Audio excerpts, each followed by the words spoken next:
కథా కాలక్షేపం నుంచి మీకు మరో మంచి కథనాన్ని అందజేస్తున్నాం. అభిమాన భంగం.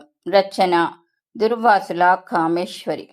తలుపు తీయగానే తనెప్పుడో స్మృతి పదం నుంచి చెరిపేసుకున్న శేఖర్ను ఇలా 12 ఏళ్ల తర్వాత చూస్తానని, అది భర్త స్నేహితుడిగా ఇంటికి భోజనానికి వచ్చిన అతిథిగా చూడాల్సి వస్తుందని ఎదురు చూడని జయంతికి ఒక్కసారిగా షాక్ తగిలినట్లయింది. కానీ అది ఒక్క అరక్షణం మాత్రమే. అతని ముఖంలో కనిపించిన బెదురు, భయము, తత్తరపాటు అతను షాక్ అయ్యాడని చెప్పాయి. తననిక్కడ స్నేహితుని భార్యగా చూసిన అతని స్థితి అర్థమైంది జయంతికి. అతని ముఖం మాడిపోయింది. గాబరా పడిపోయాడు. ఇద్దరిని ఒకరినొకరికి పరిచయం చెయ్యాలనుకున్న జయంతి పతిదేవుడు కృష్ణమూర్తి ఇద్దరిని వింతగా చూశాడు. మరుక్షణం అతని ముఖము మాడింది. తమిద్దరి ముఖాలు మాడాయంటే అర్థం ఉంది. ఈయనగారి ముఖం ఎందుకు మాడింది చెప్పమా? ఆప్తమిత్రుడు తను చేసిన ఘనకార్యం మిత్రునికి చెప్పుకున్నాడేమో. తను అతని భార్యనని తెలియక ఆఫీస్ నుంచి ఇంటికి కారులో వస్తూ స్నేహితునికి చాలా గొప్పగా చేసిన వెధవ పని చెప్పాడేమో. చెప్పుకుని ఇద్దరూ ఓ ఆడకూతుర్ని ఏడిపించి శాస్తి చేశామని గర్వంగా నవ్వుకుని ఉంటారు. తీరా ఇంటికి వచ్చాక ఆ ఆడకూతురు ఎవరో కాదు అన్నది ఇద్దరికి అర్థమై షాక్ అయినట్లున్నారు. మధ్యాహ్నం 11 గంటల వేళ ప్రాణ స్నేహితుడు చంద్రం ఊరికి వచ్చి కలిశాడు. లంచ్కి తీసుకొస్తున్నాను, వంట బాగా చెయ్యి, వాడు భోజన ప్రియుడు అంటూ మిత్రుని ఇష్టాలు ఏకరువు పెడితే జయంతికి చిర్రెత్తింది. వంట పూర్తి చేశాక మళ్ళీ వండడం. ఆఫీస్లో ఎవరో కొలీగ్ యాక్సిడెంట్లో పోతే ఇచ్చిన సెలవు ఇలా వండి పెట్టడానికా అన్నట్లు చిరాకు వచ్చింది. కానీ భర్త గారి స్నేహితుడయ్యే కాదనడం ఎలా? ఆ చంద్రంగాడే ఈ చంద్రశేఖరుడని ఊహించలేకపోవడం తన తప్ప? అందరికన్నా ముందు తీరుకున్న జయంతి దారి తొలగి అతిథిని ఆహ్వానిస్తున్నట్లు రాణి నవ్వింది. కానీ అతిథి దేవుడు వెదురుగొడ్డులా లోపలికి వచ్చే సాహసం చెయ్యలేనట్లు చెమటలు కార్చుకుంటూ సారీరా, ముఖ్యమైన అపాయింట్మెంట్ ఉంది, మర్చిపోయాను, sorry for the trouble, some other time అంటూ మొహం చూపలేనట్లు తల దించేసుకుని పరిగెత్తినట్లే వెళ్ళి టాక్సీ ఎక్కేశాడు. పతిదేవుడు ఏమి అనే అవకాశం ఇవ్వకముందే టాక్సీ కదిలిపోయింది. పిరికి బంద. అలా పారిపోవడం ద్వారా అతను చేసిన వెధవ పనికి మిత్రునికి మరింతగా తెలుస్తుంది అన్న ఇగ్గింత జ్ఞానం కూడా లేనట్లుంది. వెళ్ళిన టాక్సీ నుంచి దృష్టి మరల్చి భార్య వైపు చూశాడు కృష్ణమూర్తి. జయంతి నిర్లక్ష్యంగా ఓ నవ్వు నవ్వి, ఏమైంది మీ స్నేహితునికి, ఎందుకలా పరిగెత్తాడు కిచ్చింతూ హేళన మేళవించి అంది జయంతి. పతిదేవుడు అనుమానంగా భార్య వంక చూశాడు. వీడు నీకు తెలుసా అదోలా చూస్తూ అడిగాడు. ఆ తెలుసు, వెనుతిరిగి లోపలికి నడుస్తూ నిర్లక్ష్యంగా అంది జయంతి. ఎలా తెలుసు? మరో అనుమానపు చూపు. కాలేజీలో నా సీనియర్, టేబుల్ మీద ప్లేట్లు గ్లాసులు సర్దుతూ అంది. చంద్రం నీకు బాగా తెలుసా? బాగా అంటే అర్థం? కాలేజీలో నేను బీఎస్సీ మొదటి సంవత్సరంలో చేరినప్పుడు అతను ఫైనల్ ఇయర్లో ఉన్నాడు. అంతేనా? క్రాస్ ఎగ్జామిన్ మొదలయ్యింది. జయంతి కృష్ణమూర్తి వంక సూటిగా చూసి, అంతేనా అంటే ఇంకా ఏముందనా అంది. అదే అడుగుతున్నాను. కాలేజీలో క్లాస్మేట్ అయితే పాత స్నేహితులను చూసి ఆనందిస్తాం, ఇన్నాళ్ళకి కలుసుకున్నాం అని సంతోషపడతాం. కానీ చంద్రం ఎందుకలా గాబరా పడిపోయాడు? కుర్చీ జరిపి కూర్చున్నాడు, భార్యను పట్టి చూస్తూ. జయంతి కోపంగా చేతిలో గెరిట టేబుల్ మీద పడేసి, ఈ ప్రశ్న అడగవలసింది అతన్ని, పారిపోయింది అతను కాబట్టి. ఈ క్రాస్ ఎగ్జామిన్ అతన్ని చెయ్యండి అంది తీవ్రంగా చూసి. కృష్ణమూర్తి ముఖం మార్చుకొని, వాడు నిన్ను చూసి గాబరా పడిపోయాడు అంటే దానర్థం మీ ఇద్దరి మధ్య ఏదో జరుగుంటుంది, అతనికి నీకు మధ్య. కృష్ణమూర్తి జయంతిని నిలేస్తున్నట్లు అడిగాడు. అతనికి నాకు మధ్య ఏం జరుగుంటుందని మీ ఉద్దేశం? జయంతి చాలా నిబ్బరంగా అన్నం కలుపుకుంటూ అంది. నాకేం తెలుసు, నీకు తెలియాలి, అందుకే అడుగుతున్నాను హేళనగా అన్నాడు. మా ఇద్దరి మధ్య ఏం జరిగిందో అతను మీకు చెప్పే ఉంటాడు. కోర్స్ ఆ నేను ఈ నేను ఒక్కరే అని తెలియక ఆప్తమిత్రునికి చెప్పే ఉంటాడు. మళ్ళీ అడగడంలో మీ ఉద్దేశం ఏమిటి? జయంతి తీక్షణంగా అంది. ఈసారి కృష్ణమూర్తికి కోపం వచ్చేసింది. ఆ నిర్లక్ష్యానికి, పొగరుగా జవాబిచ్చిన తీరుకి భర్త గారికి కోపం వచ్చింది. భార్య గాబరా పడలేదు, భయపడలేదు, తప్పు చేసిన దానిలా తలదించుకోలేదు, జరిగింది దాచాలని ప్రయత్నించలేదు, మొగుడేమంటాడో అనుకుంటాడో అన్న బిడియమూ లేదు, తన కాపురం ఎలా తగలబడుతుందోనన్న భయం అసలే లేకుండా అలా నిర్లక్ష్యంగా దులిపేసుకొని ఒంటి మీద ఈగ వాలితే దులుపుకున్నంత తేలిగ్గా అనియడం భరించలేకపోయాడు. మొగుణ్ణి కొట్టి మొగసాల ఎక్కి ఏడ్చినట్లుంది నీ వరస. జరిగిన దానికి సిగ్గుపడడం పోయి నా మీద ఎగురుతున్నావు. ముఖం ఎర్ర చేసుకొని అరిచాడు. జరిగిన దానిలో నా బాధ్యత లేదు, నా తప్పు అసలే లేదు. నేనెందుకు సిగ్గుపడాలి? సిగ్గుపడాల్సింది మీ మిత్రుడు. నేను మొగుణ్ణి కొట్టలేదు, మొగసాల ఎక్కి నలుగురిని పిలిచి చెప్పనూ లేదు. అవును, చెప్పకుండా ఎవరికీ తెలియకుండా గుట్టు చప్పుడు కాకుండా దాచేసి తగుదునమ్మ అని నన్ను పెండ్లాడేశావు. ఇప్పుడు వీడు గనక రాకపోయి ఉంటే, వాడు నా స్నేహితుడు కాకపోయి ఉంటే, వాడు నిన్ను చూడకపోయి ఉంటే మహా చక్కగా ప్రతివ్రతలా నటించేసేదానివి లైఫ్ అంతా. నేను ప్రతివ్రతని. నేను మిమ్మల్ని పెళ్లి చేసుకున్నాక పరాయి పురుషుణ్ణి చూడలేదు, ప్రేమించలేదు, తాకలేదు. జయంతి వ్యంగ్యంగా అంది. అంటే పెళ్లికి ముందు ఏం జరిగినా పర్వాలేదనా నీ ఉద్దేశం? అవేమీ పెళ్లాడేవాడికి చెప్పక్కర్లేదనా నీ ఉద్దేశం? నా పెళ్లికి ముందు ఎన్నో సంఘటనలు జరిగాయి. 23 ఏళ్లలో అవన్నీ వరుసగా టైం రాసుకొని చూపించాలని నాకు తెలియదు. 23 ఏళ్లలో ఎన్నో దెబ్బలు తగిలాయి, ఎన్నోసార్లు పడ్డాను. ఒకసారి చెయ్యి విరిగింది, ఒకసారి పడి పన్ను విరగ్గొట్టుకున్నాను, ఓసారి టైఫాయిడ్ వచ్చి పరీక్షకు వెళ్ళక ఫెయిల్ అయ్యాను, ఓసారి మా అత్త కొడుకు మెట్లు దిగుతుంటే వెనక నుంచి కౌగలించుకుంటే దవడ మీద ఒక్కటిచ్చాను, ఓసారి సినిమా హాల్లో ఓ వెధవ వెనక నుంచి నా నడుము మీద వేళ్ళు ఆడిచ్చాడు, ఓసారి బస్సులో వస్తుంటే మరో వెధవ అంతకంటే చెత్త పని ఇంకోటి చేశాడు, ఓసారి నా గొలుసు పారేసుకుని అమ్మ చేత దెబ్బలు తిన్నాను, ఓసారి స్కూటర్ మీద వెళ్తుంటే కింద పడ్డాను. ఆపు, తెలివిగా మాట్లాడుతున్నానని అనుకోకు. ఈ పడడాలు, దెబ్బలు తగలడాలు, చెయ్యి విరగ్గొట్టుకోవడాలు వీటన్నిటి గురించి ఎవ్వరూ అడగలేదు. ఇవన్నీ ముఖ్యమైన విషయాలు కావు, కోపంగా అన్నాడు. నా దృష్టిలో అది ముఖ్యమైన విషయం కాదు, అందుకే చెప్పలేదు. అది 4 రోజుల్లో దెబ్బ నయం అయిపోయినట్లే మర్చిపోయే యాక్సిడెంట్ అనుకున్నాను. జయంతి మాటలకు విస్తుపోయి చూశాడు కృష్ణమూర్తి. అతనికి కోపంతో మాటలు తడబడిపోయాయి.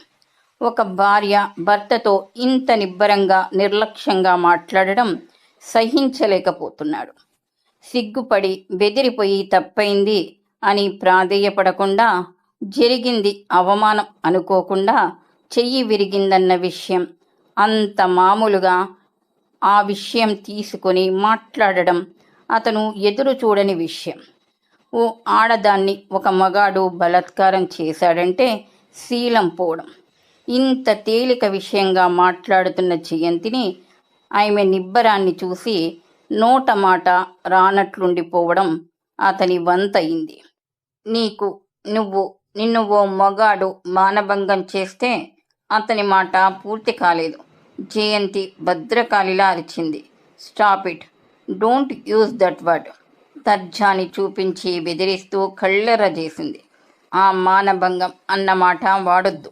మానం దానికి భంగం. అంతా ట్రాష్. మీ ఫ్రెండు నీచుడు. నా మీద బలప్రయోగం చేశాడు. బలత్కారం చేశాడు ఆ వెధవ. ఒళ్ళు బలిసిన ఆ వెధవ ముందు శారీరకంగా బలహీనురాలినై వాడి ముందు ఓడిపోయాను. దీనికి మానభంగం అన్న పేరు వాడకండి. అది నా దృష్టిలో ఓ యాక్సిడెంట్. నా ఇష్టం లేకుండా, నా ప్రమేయం లేకుండా శారీరక బలంతో లొంగదీసుకోవడం. ఇది ఒక యాక్సిడెంట్. అంతే తప్ప నేనేదో శీలము, పవిత్రత పోగొట్టుకున్నానని భావించలేదు. నేను కావాలనుకునేది నా మీద బలవంతంగా రుద్దబడడంలో నా తప్పు లేదు. కనుక ఇది నా జీవితంలో తిన్న దెబ్బల్లో ఒకటి అంతే. అంటే చెయ్యో కాలో విరగడం ఇది ఒకటేనా? ఇది నా దగ్గర దాచి నువ్వు మీ వాళ్ళు నన్ను మోసం చేయడం ఎంత దగ, ఎంత కుట్ర! ఉక్రోషంగా అన్నాడు. ఆగండి, ఇందులో మా వాళ్ళని అనాల్సిందేం లేదు. ఎందుకంటే వాళ్ళకి అసలు ఈ విషయమే తెలీదు. కృష్ణమూర్తి ఆశ్చర్యపోయాడు. ఓహో, ఎంత జానవి నువ్వు! ఇంట్లో వాళ్ళకు కూడా ఇది ఇంత గుట్టుగా దాచి పెట్టగలిగావంటే శభాష్, నిన్ను మెచ్చుకోవాలి. నీ గుండె ధైర్యాన్ని అభినందించాలి వ్యంగ్యంగా అన్నాడు. వాళ్లతో చెప్పకపోయినా కట్టుకున్న వాడికి నా దగ్గర చెప్పక్కర్లేదనుకున్నావా? పెద్ద పవిత్రంగా చెలామణి అయిపోవాలనుకున్నావా? నువ్వే నిజాయితీ పరురాలివైతే నాకు ముందుగా చెప్పేదానివి. చెప్పానుగా, ఇది నా దృష్టిలో శారీరకంగా తగిలిన దెబ్బ మాత్రమే. అందుకని దీనికి నేను ప్రాముఖ్యం ఇవ్వలేదు. జరిగిన దాన్ని చెప్పి వాళ్ళని అనవసరంగా బాధ పెట్టడం అవసరం అనిపించక వాళ్ళకి మీకు చెప్పలేదు.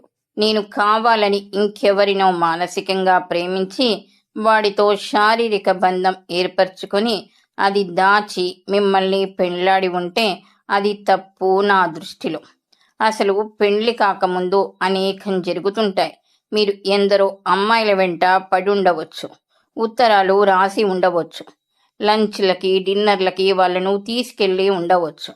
కానీ అనేక కారణాల వల్ల పెళ్లి చేసుకోలేక పోయి ఉండవచ్చు. అవన్నీ మీరు పెళ్లాడే ముందు అమ్మాయిలతో నిజాయితీతో చెప్తున్నారా? చాలా బుద్ధిమంతుల్లా పెళ్లిపీటలెక్కుతారు. పెళ్లికి ముందు మేము కాలేజీలో అబ్బాయి ప్రేమలేఖ అందుకొని ఉండవచ్చు. మేము బాయ్ ఫ్రెండ్స్తో హోటల్కి వెళ్ళి కాఫీ తాగి ఉండవచ్చు. అబ్బాయిలు అమ్మాయిలు కలిసి మాట్లాడుకోవడం, తిరగడం, ఇంకా కొందరు కాస్త ముందుకెళ్ళి అబ్బాయిల లేకి మాటలకు లోబడి ప్రేమిస్తున్నాం అనుకొని విరహ గీతాలు పాడుకొని ఉండవచ్చు. ఇదంతా ప్రతి వాళ్ళ లైఫ్లో సర్వసామాన్యం. యవ్వనంలో ఇదంతా తప్పు, పరమ అపరాధం అని ఎవ్వరు అనుకొని పెళ్లికి ముందు కన్ఫర్మ్ చెయ్యరు. ప్రేమించామని కడుపులు చేసేవారు పెళ్లి వేళకి వచ్చేసరికి ముఖం చాటేయడాలు, దొంగచాటుగా కడుపులు తీయించుకున్న అమ్మాయిలు, రకరకాల కథలు ఉంటాయి ప్రతి వారి వెనక. ఆ యవ్వనంలో జరిగినవన్నీ అందరూ రబ్బర్తో చెరిపేసుకున్నంత తేలిగ్గా చెరుపుకొని కొత్త జీవితాలు ఆరంభించుకుంటారు. నేను అలాంటివి ఏం చెయ్యలేదు. ఓ పొగరెక్కిన వెధవ తన డబ్బు, హోదా ఎరచూపి ప్రేమ పేరుతో వెంట తిప్పుకోవాలనుకుంటూ వెర్రి వేషాలు వేస్తే లొంగకపోయేసరికి పౌరుషం, అవమానం వచ్చి నాకు బుద్ధి చెప్పడానికి తన బలం చూపి లొంగదీసుకున్నాడు. అది నాకు అవమానం అనుకున్నాను తప్ప పవిత్రత, శీలం లాంటివి పోయాయని నేను ఎప్పుడూ బాధపడలేదు. అందుకే చెప్పనవసరం లేదనుకున్నాను. దెబ్బ తగిలినంత తేలిగ్గా దులిపేసుకుని ఊరుకున్నావన్నమాట. వ్యంగ్యంగా ఎత్తి పొడిచాడు.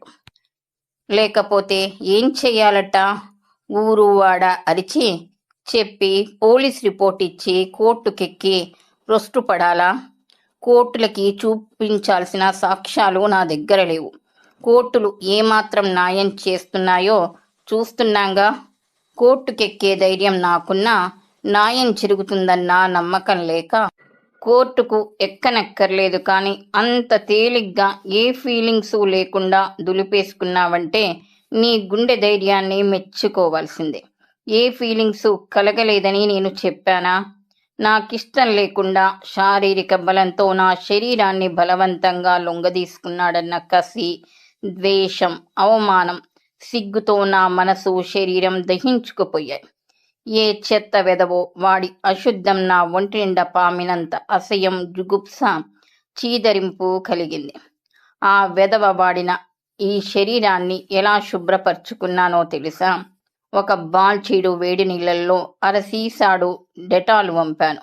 పెరట్లోంచి దోసెడు వేపాకులు కోసుకొచ్చి నీళ్ళల్లో వేశాను. అది చాలదన్నట్లు గుప్పెడు పసుపు నీళ్ళల్లో వేసి తలార స్నానం చేశాను. కొబ్బరి పీచుతో ఒళ్ళు మంటలెక్కే వరకు తోమాను. తర్వాత మరో బాల్చీడు నీళ్ళల్లో గుప్పెడు తులసాకులు, దేవుడి దగ్గర గంగ చెంబులో సగం గంగ చెంబు వంపి దేహాన్ని డిస్ఇన్ఫెక్ట్ చేసుకొని తర్వాత రెండో బాల్చీ నీళ్లు తల నిండా వంపుకున్నాను.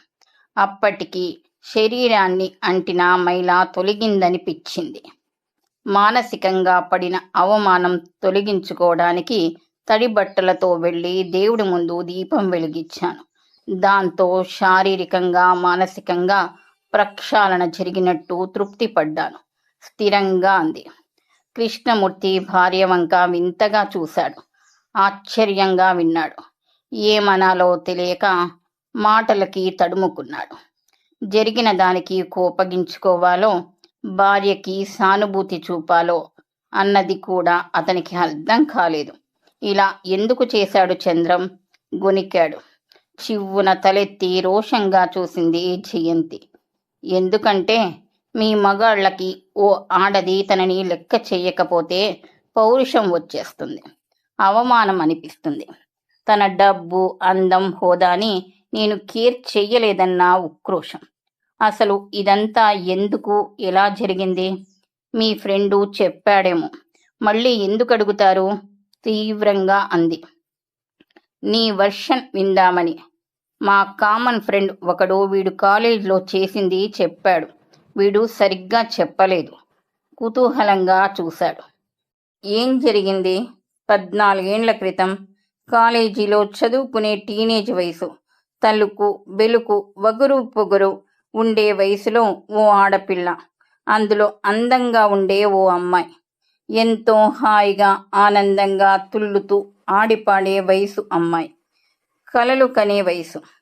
కలల్లో రాకుమారుడు, ఆజానుబాహుడు, ఉన్నతుడు, సంస్కారుడు, ప్రేమించేవాడు, అలరించేవాడు, మైమరిపించేవాడు, తనే లోకంగా భావించేవాడు వస్తాడని, వరమాల వేస్తాడని, మురిపాల సంసారం గురించి ప్రతి అమ్మాయి ఊహించి కలలు కనే వయసు అది.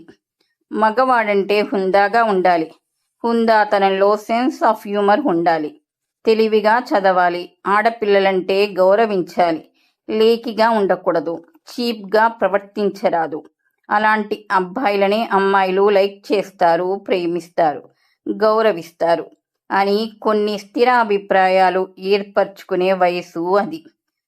తమ ఊహలకి భిన్నంగా ఎవడైనా ప్రవర్తిస్తే తిరస్కారం కలుగుతుంది.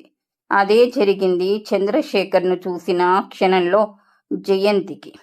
జయంతి కాలేజీలో చేరిన మొదటి రోజే శేఖర్ కళ్ళు ఆమె మీద పడ్డాయి. తండ్రి గవర్నమెంట్ ఉద్యోగి, ట్రాన్స్ఫర్ అయి వచ్చి కాలేజీలో కొత్తగా బీఎస్సీలో చేరింది. మొదటి రోజే ఆమె అందం అతన్ని ఆకర్షించింది. రోజుకో డ్రెస్సుతో, మోటార్ సైకిల్ మీద అంతెత్తు బూట్లతో ఫ్రెండ్స్ని వెంటేసుకు తిరిగే శేఖర్ చదువులో మాత్రం వెనుకే. ఏదో డిగ్రీ కావాలని చదవడం తప్ప తండ్రి బిజినెస్లు చూసుకుంటే చాలు. కష్టపడి డిగ్రీల మీద డిగ్రీలు సంపాదించే పెద్ద చదువులు అక్కర్లేదన్న ధీమా. దాంతో అటెండెన్స్కి మాత్రమే కాలేజీ, చదువుకి కాదు. గ్రూప్ అంతా కలిసి ఆడపిల్లల్ని ఆకర్షించడానికి పాట్లు పడడం, ఆకర్షణకి లొంగిన వాళ్లతో షికార్లు, సినిమాలు, హోటళ్ళు తిరిగే గ్యాంగు అది. వీళ్ల గురించి నెల రోజులకే జయంతికి అర్థమైంది. అర్థం కానిది ఉంటే సీనియర్లు చెప్పారు. అలా శేఖర్ అంటే మొదట్లోనే తేలిక భావం ఏర్పడిపోయింది.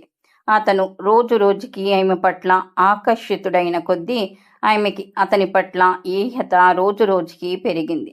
అతన్ని చూడగానే ముఖం చిట్లించుకునేది. అతని వెకిలి వేషాలను తిరస్కారంగా చూసేది. అది అతని అహాన్ని రెచ్చగొట్టింది. తనలాంటి అందగాడు, డబ్బున్నవాడు ఆమె కోసం, ఆమె స్నేహం కోసం ఆరాటపడుతుంటే లెక్కలేనట్లే విదిలించుకొని తన వైపు కన్నెత్తైనా చూడకపోవడంతో అతని అహం దెబ్బతింది. ఏమనుకుంటుంది బోడి, దీనిపాటి నాకెవ్వరూ దొరకరనుకుంటుంది కాబోలు. ఏదో పెద్ద అందగత్తెనని గర్వం. నేను తలుచుకుంటే దీని పొగురు నిమిషంలో అనుస్తా. పలకరిస్తే మొహం తిప్పుకొని వెళ్ళిపోతుందా?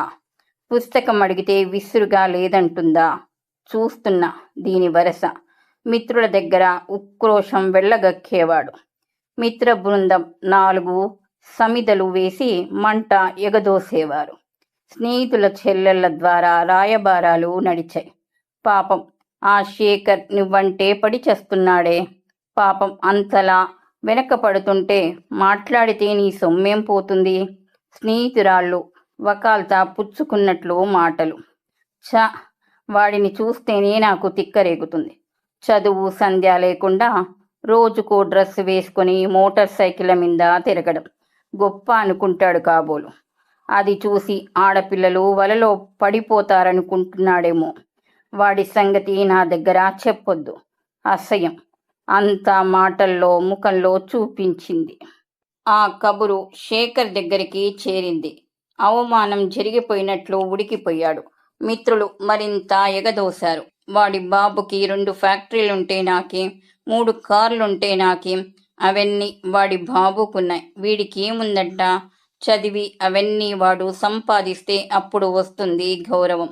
తండ్రి డబ్బుతో షోకులు చేసుకు తిరగడం కాదు అందిరా. చూస్తున్న వాడి వ్యవహారం.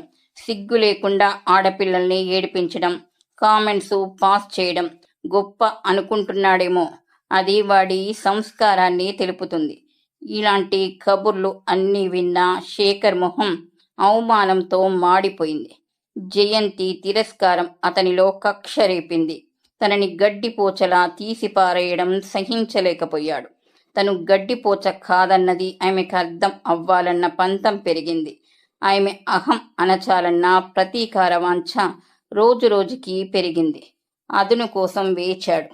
ఆమె ఇంటిల్లిపాది మిత్రులతో యాదగిరి గుట్ట వెళ్లారు. జయంతి పరీక్షలని ఒంటరిగా ఉండిపోయింది. చదువుకుంటూ మిత్రులు కబురు అందించారు.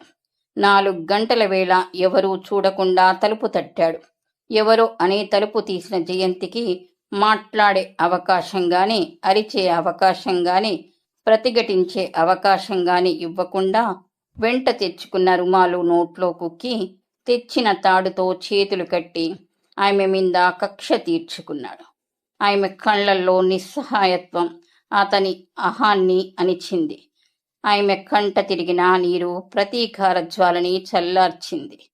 మగాడి అహంతో ఎప్పుడు ఆడుకోకు. వెళ్లే ముందు వార్నింగ్ ఇచ్చాడు. నా మీద కంప్లైంట్ ఇస్తే పోయేది నీ పరువే. నేను చేశాననడానికి నీకే సాక్ష్యం లేదు. కోర్టుకి సాక్ష్యం కావాలి. పోలీసులని కొనగలిగే డబ్బు మాకుంది. కనుక కంప్లైంట్ చేసి ఫూల్వి అవ్వకు లాంటి ఉచిత సలహాలు పారేసి రుమాలు తాడు తీసుకుని బయటికి వెళ్ళిపోయాడు. అప్పటి జయంతి స్థితి వర్ణించడానికి మాటలు లేవు. 1 గంట దిమ్మెరపోయి ఆలోచనారహితంగా కూర్చుండిపోయింది. మరో గంట ఆవేశంలో రకరకాలుగా ఏం చెయ్యాలి అన్నది ఆలోచించింది. అన్ని కోణాల నుంచి. కోర్టుకి కళ్ళు లేవు, చెవులు తప్ప. పోలీసులకి చెప్పడం అంటే తన వారి పరువు పేపర్లో వేయించుకున్నట్లే. వాడు పొగురుగా చెప్పినా నిజమే చెప్పాడు. తనేం చెయ్యలేదని వాడికి తెలుసు. నిజం చెప్పి తల్లిదండ్రులని బాధపెట్టి నలుగురిలో నవ్వుల పాలవడం తప్ప జరిగేదేమీ లేదు. ఇదే ఏ బయటెక్కడో అయితే అందరికీ తెలిసేది. కొందరైనా తన మాట నమ్మేవారు. కొన్నైనా సాక్ష్యాలు చూపగలిగేది. కానీ తన ఇంట్లో ఎంత తెలివిగా ప్లాన్ అమలు చేశాడో తనే పిలిచింది అని చెప్పినా చెప్పగలడు. ఇప్పుడు ఇది బయటకు చెప్పి తను ఫూల్ అవడం తప్ప వాడన్నట్లు ఏం జరగదు. ఆవేశాన్ని వివేకం అణిచింది. అందరూ ఇంటికి వచ్చేసరికి ఇండ్లు, మనసు, శరీరం యథాప్రకారంగా మార్చింది. ఇప్పుడేంటి తలస్నానం చేశావు? ఇంటికొచ్చిన తల్లి ఆశ్చర్యంగా అడిగింది. చదివి చదివి బుర్ర వేడెక్కింది. చెమట పట్టి చీదరగా ఉందని స్నానం చేశాను అంది. ఎప్పుడూ లేనిది దేవుడి దీపం పెట్టావు. ఈ భక్తి ఎప్పటినుంచి? తేలిగ్గా నవ్వింది. ఆ రోజుతో ఆ సంఘటన మర్చిపోవాలని ప్రయత్నించింది, కానీ శేఖర్ మర్చిపోనివ్వలేదు. గిల్టీ కాన్షియస్ మనసుని తినేస్తుంది కాబోలు. ఏదో ఆవేశంలో చేసిన మర్నాడు జయంతిని చూడటానికి ముఖం చెల్లలేదు. ఏం గొడవ చేస్తుందోనని భయపడ్డ అతను జయంతి ఏం జరగనట్టే ఉండిపోవడంతో ఆశ్చర్యపడ్డాడు. పైకి ఎంత నిర్లక్ష్యం నటించినా జయంతి ముఖంలో పూర్వపు చలాకితనం, ఆ కళ్లల్లో ఆత్మవిశ్వాసం కూలిపోయినట్లుండడం చూసి అతనిలో ఆత్మవిమర్శ, తప్పు చేశానన్న భావం మొదలయ్యింది. ఆగలేక జయంతిని క్షమించమని కోరుతూ, మనం పెళ్లి చేసుకుందాం, నిన్ను మనసారా ప్రేమిస్తున్నాను అంటూ రాశాడు పశ్చాత్తాపం కనపరుస్తూ. నిన్ను పెళ్లాడే కంటే వీధిన పొయ్యే ముష్టివాడిని పెళ్లాడతాను. నా జోలికి రాకు. మరో ఉత్తరం రాయకు. రాస్తే నా శవం చూస్తావు. చచ్చే ముందు నువ్వు చేసిన పని అందరికీ తెలిసేటట్లు చేసి మరీ చస్తాను. ఇది నిజం అంటూ రాసింది. దాంతో శేఖర్ బెదిరాడు. జయంతి జోలికి వెళ్లడం మానేశాడు. ముళ్ల మీద ఉన్నట్టు 3 నెలలు గడిపి పరీక్ష రాశాననిపించుకొని ఆ కాలేజీ నుంచి బయటపడ్డాడు. ఆ మనిషి ఇన్నేళ్ల తర్వాత ఇలా కనిపిస్తాడని ఊహించని జయంతి ఎంత నిబ్బరంగా ఉందామనుకున్నా ఈ విషయాన్ని తనంత తేలిగ్గా తనని కట్టుకున్నవాడు తీసుకోడు అన్నది ఆమెకి అర్థం అవ్వసాగింది. 12 ఏళ్ల వైవాహిక జీవితం, 2 పిల్లల తల్లి అయినా తన భార్యగతం అనవసరం అనుకునే సహృదయత ఒక మగాడికి, ఓ మొగుడికి ఉంటుందని ఆశించడం అత్యాశయమో అనిపించసాగింది జయంతికి. ఏమిటలా చూస్తున్నారు? నేనెందుకు ఎవరికి చెప్పలేదో అర్థమైందా?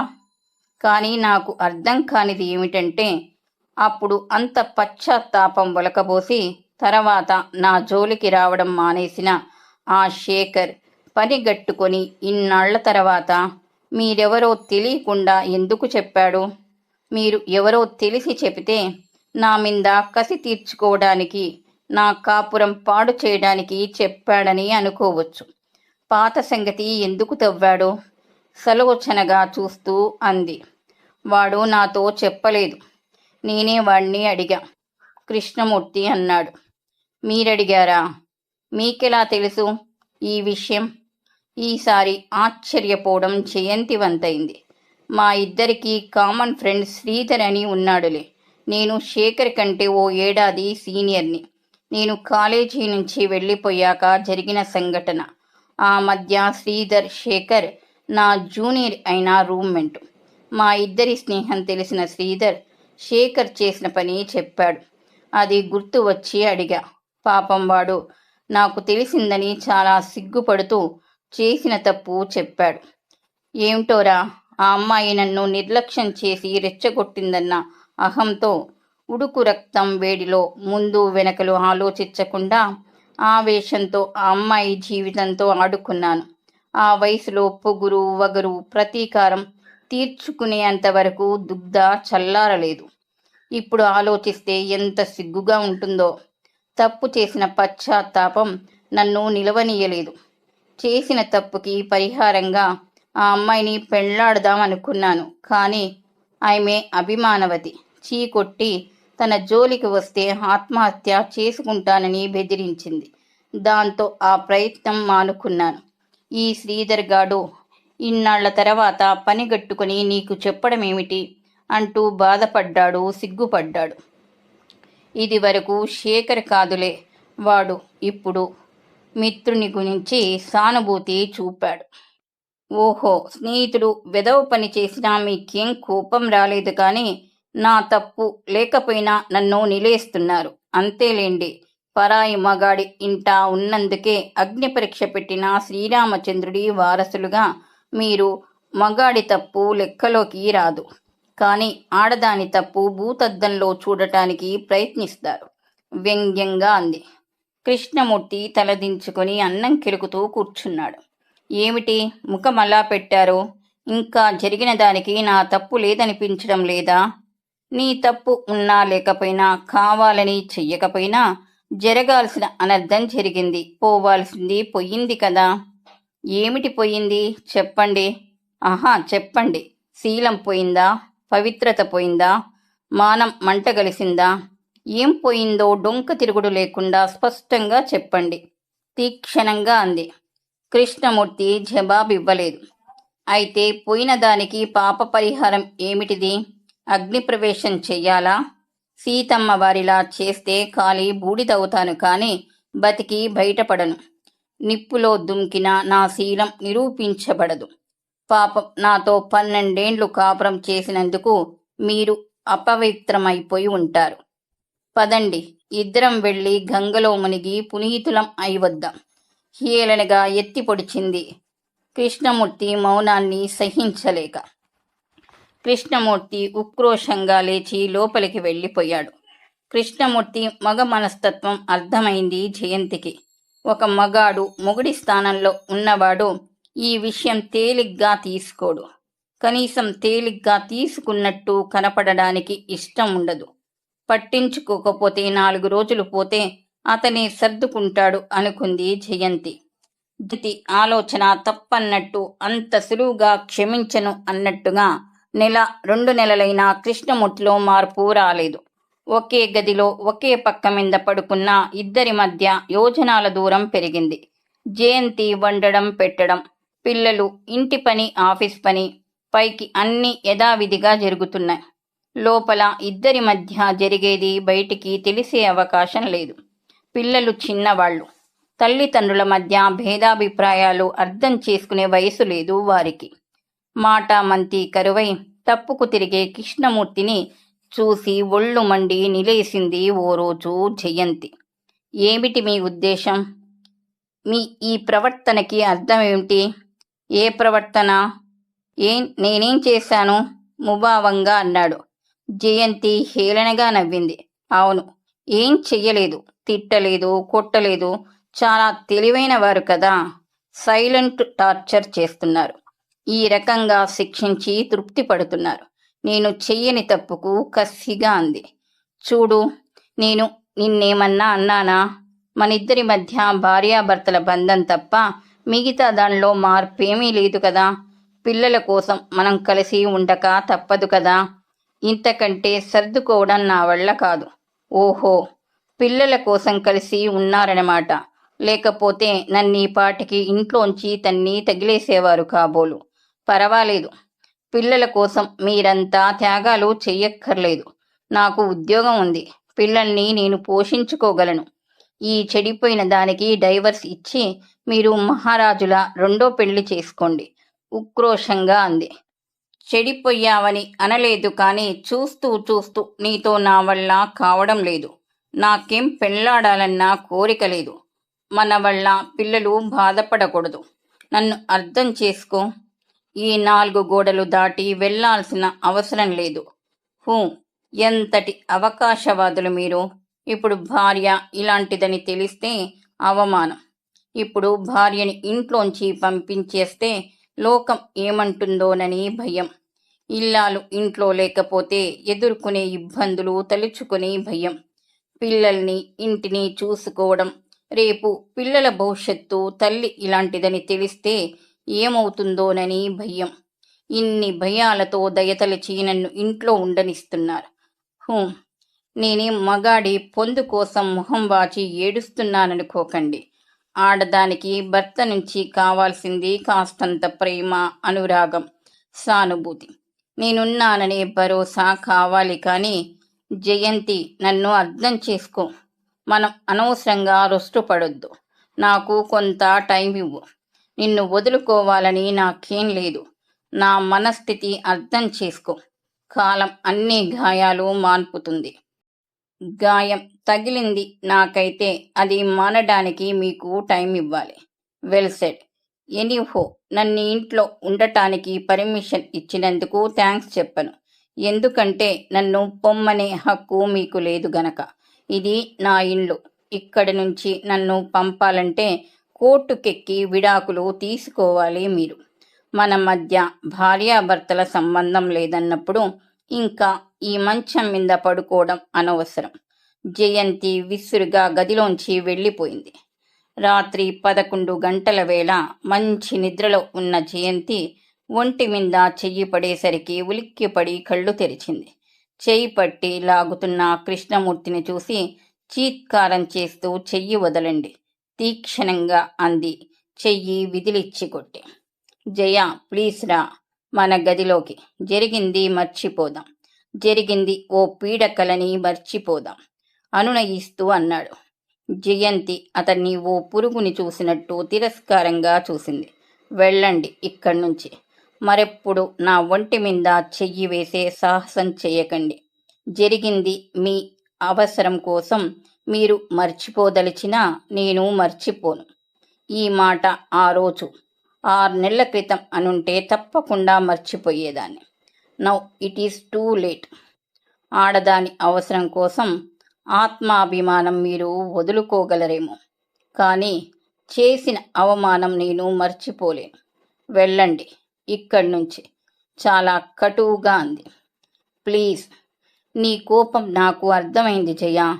నా మనసుకి నచ్చ చెప్పుకోవడానికి నాకు టైం కావాలన్నాగా. నన్ను, నా మనస్థితిని అర్థం చేసుకోవడానికి ఏం లేదు. అర్థం చేసుకొని ఉండాల్సింది మీరు. నా నిస్సహాయ స్థితిని, నా అవమానాన్ని, నా ఆత్మాభిమానాన్ని దెబ్బతీసిన ఆ సంఘటనకి సానుభూతి చూపించాల్సింది పోయి చెయ్యని నేరానికి శిక్ష వేశారు. ఆనాడు జరిగింది మీ పరిభాషలో నా మానభంగం అయి ఉండవచ్చు. ఈనాడు ఇది నా అభిమాన భంగం. నా దృష్టిలో శేఖర్ కంటే మీరే ఎక్కువ దోషులు. వాడు నాకేం కాడు కనుక వాడు చేసిన పని మర్చిపోగలిగాను. కానీ కట్టుకున్న భార్యను, 12 ఏళ్ల కాపురం చేసిన భార్యను, మీ 2 పిల్లల తల్లి పట్ల కనీస సానుభూతి కూడా చూపలేకపోయినా మొగుడనే మిమ్మల్ని మాత్రం క్షమించను. అభిమాన భంగం జరగనియను. కనీసం ఆ తృప్తైనా నాకు దక్కాలి. మానం పోయినా అభిమానం పోగొట్టుకోను ఈసారి. మరోసారి ఈ ప్రసక్తి తెచ్చినా, నా ఒంటి మీద చెయ్యి వేసినా సహించను. వెళ్ళండి ఇక్కడి నుంచి, చాలా స్థిరంగా తర్జాని చూపిస్తూ అని అటు తిరిగి పండుకుంది జయంతి. ఈ కథ ఇండియా టుడేలో నవంబర్ 1998లో ప్రచురించబడింది. ఈ కథ నచ్చితే లైక్ చేయండి. మరిన్ని మంచి కథల కొరకు మా ఛానల్ని సబ్స్క్రైబ్ చేసుకోండి. ఈ కథపై మీ అభిప్రాయం తెలియచేయండి.